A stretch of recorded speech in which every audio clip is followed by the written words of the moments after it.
Magandang araw sa inyo mga kaibigan. Itong ating almusalita sa araw na ito, April 19. Ang ebanghelyo natin ay John 6:52 to 59.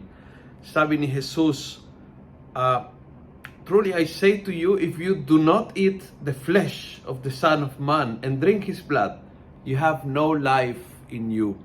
Malinaw po na sinabi ng Panginoon, no? Para makaroon ng buhay, kailangan kumain kayo ng aking laman, kailangan uminom kayo ng aking dugo.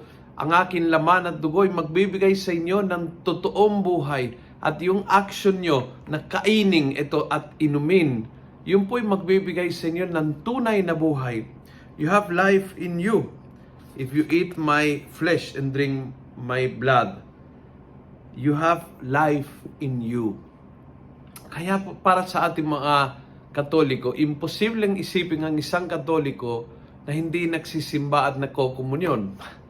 Imposibleng isipin ang isang tao na ipinahayag, yes, Katoliko ako, pero hindi ako nagsisimba. Well, that's a contradiction.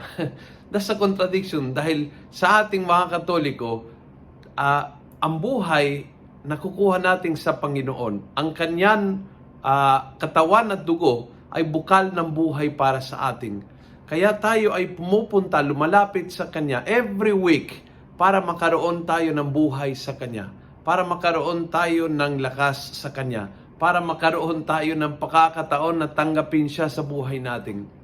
Ang komunyon na nagaganap sa konteksto ng misa, para sa ating mga Katoliko, ito ang pinakasentro ng ating pananampalataya sapagkat sinabi nga ni Jesus na kung hindi tayo ay kumakain ng kanyang katawan at dugo, ay walang buhay sa ating.